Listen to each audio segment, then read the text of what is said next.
affects everything in that country. If he makes a good statement, the same thing goes. How about, Mr. Tinubu? Now, yes, he came back to clarify, but you see, that's damage control. Yes. Because when he made that announcement, so fuel subsidy was gone, he made an announcement, there was no concrete things put in place as to the transitioning. The marketers suspecting similar things. Don't forget, Nigeria is a place where chaos is what thrives the more. People tend to make profit. I think it's not just Nigeria, generally, but it's common because the sense of humanity is lost, and that's because of the absence of actual governance and leadership. As a people, we truly do not have leaders. What we've always had over the years are misfit opportunists in positions of authority. Okay. And so when they get there, one of the first things they do, they destroy structures, like what we just seen just happened on Monday, and now today we're having damage control. NNPC should have been able to have given this information way ahead of time that we have enough in our depot that will last us for the next 6 months. Then we put in place the infrastructure that will go for monitoring, ensure that independent marketers do not at any point in time increase their fuel pump price, that they will maintain it. Then the president, in quote, will now come and make the announcement as a policy direction so that everybody now begin to know that, okay, this was going to be that fuel subsidy is gone. The next shipment that is coming will now have subsidy. Anybody can go and have a license to import and sell as you feel like selling. Everybody go and buy as you feel like buying.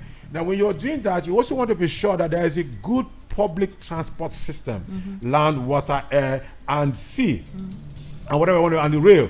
You need to have that in place so that people do not necessarily need to travel with their vehicles to places they need to go to.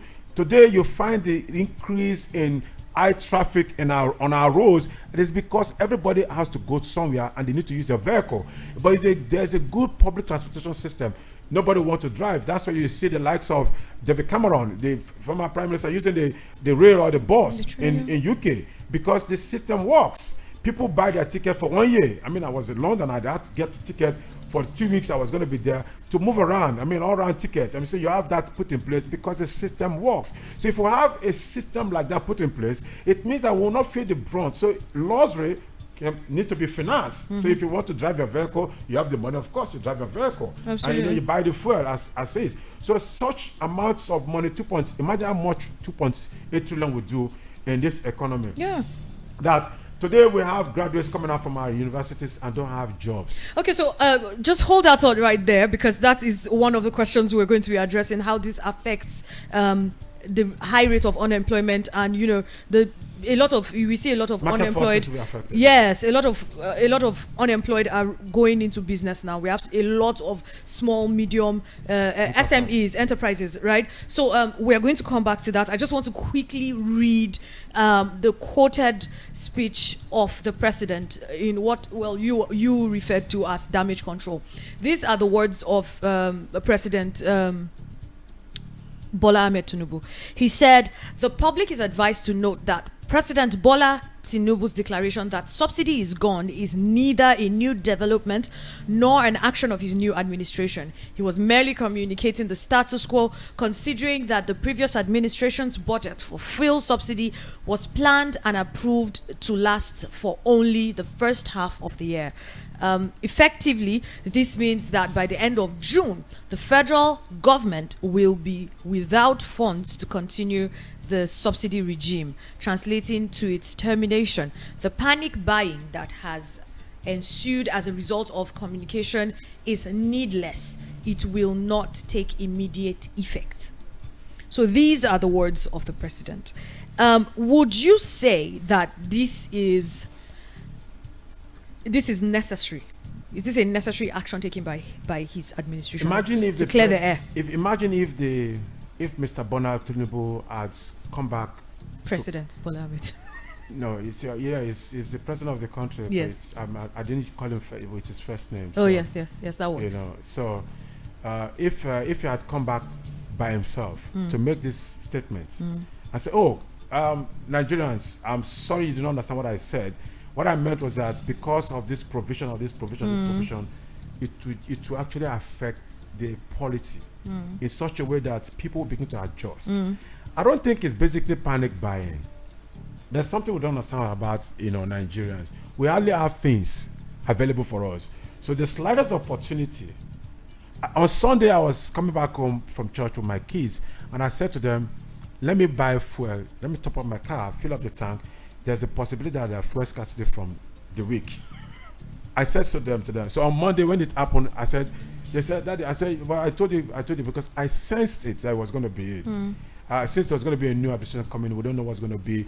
There's that situation. We always like to profit from chaos. But then that is like a very common thing with Nigeria. You would remember when the elections, during the election season, it was like 1 week there's fuel, the next week they're saying there's no fuel. It's a deliberate attempt for people to catch out, or like they say in social media, the catch out thing. They always want to catch out from every chaos that comes in, and that's where I think the government needs to learn how to be able to communicate effectively to the people. This was an ineffective communication being done by the president in his inaugural speech. Absolutely. It should have been properly addressed. Immediately after that, and they saw that it was causing this kind of ripples, I expected him to be on air. I mean, by himself, not a press release, by his press office, no, but by himself, because that is the weight that you carry to be able to bring the camera as expected. We saw that he only made a statement, fuel subsidy is gone, with his hand, and we saw the ripples effect of that statement. So I expect him to come back to say, look, this was what I meant by this decision based on this.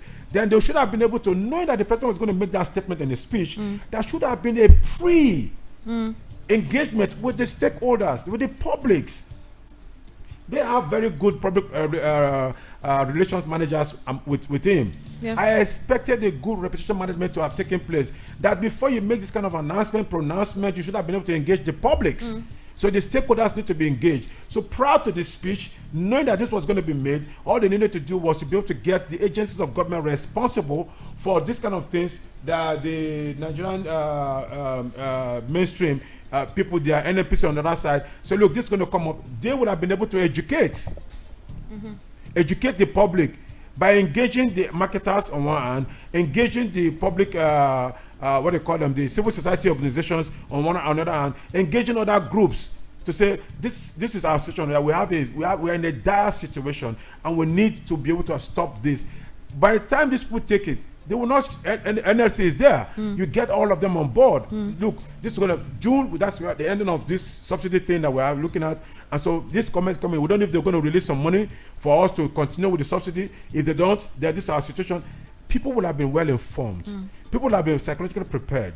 People will have been, we do these things that before the subsidy come, let's buy and keep first. Even though we're still going to make the stuff. Yeah. And so that comes up. So those two would have addressed the situation. We would have seen the situation where we have the spike from about 300% increase. People paid 15,000 out to Abuja, and they are paying 45,000 back to where they are coming from. Yeah.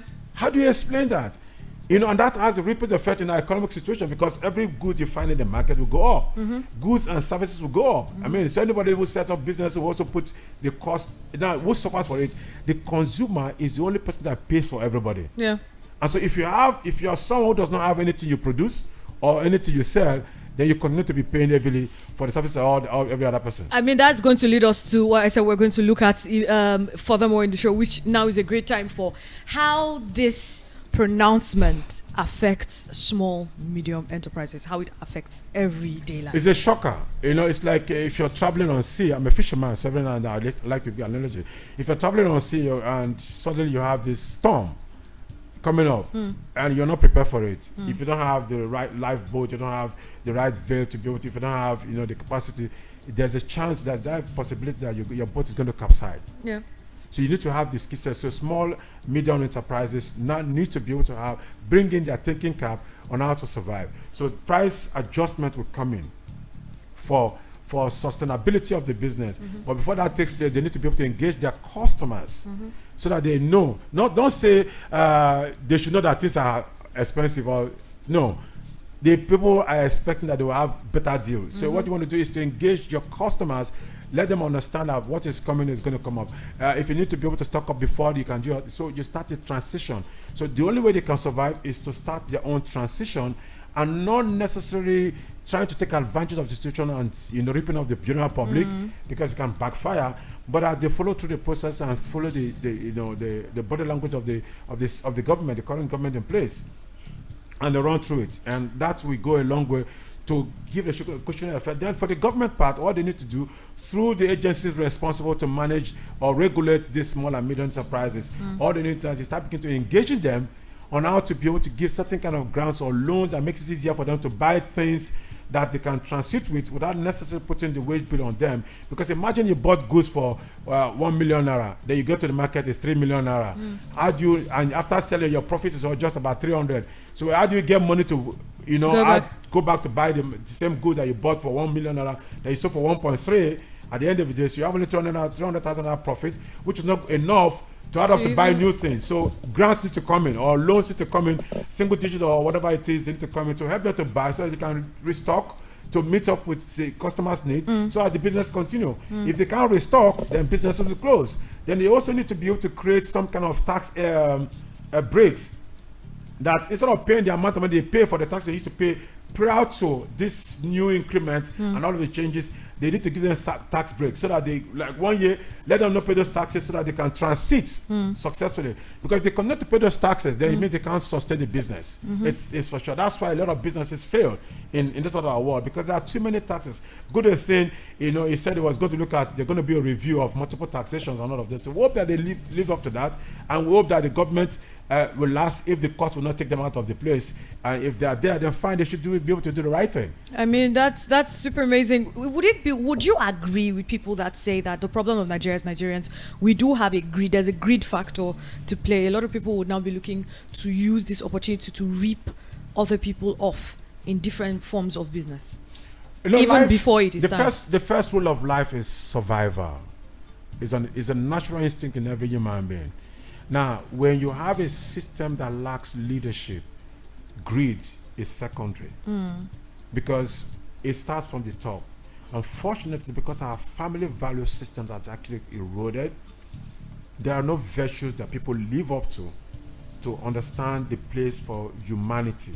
So there's absence of benevolence in our day-to-day relationship. It will go to churches, we go to mosques, we will have different gods that we worship in the country, but we lack benevolence. Now, because we lack benevolence, greed has not become the order of day. That's right. What we look out for is how to take advantage of one another. You know why? Because those we have seen as those that are supposed to be responsible in leading us are the ones in the big cap of greed. They steal more than they need. They steal for future generation that they can't even live to. See, we saw what happened during the currency swap. We saw how they are burning some cash and all of those things and wastage of stuff like that. That's greed. So it trickles down to the followers. They too want to take their own part of it. So if they can't go to the government coffers to steal, they will take from those that are available. So they say the poor man's problem is the poor man. Yes. I'm sure you must have heard Yeah, that, because the problem is the problem. Why? Because that's the only person he has to touch. Yes. He can't touch the man up there. Yes. He can't touch me, so you have to touch him. So he goes, the man who sells akara. There's a neighbor in my neighborhood, there's a man who sells akara. And when the price of akara has actually gone up. No, of course. I didn't even know. I ordered for 500 worth of akara, not for me to get some number like what happened. So the price has gone up. Yeah, I mean, you think about it, you know that beans would have gone up, beans would firewood have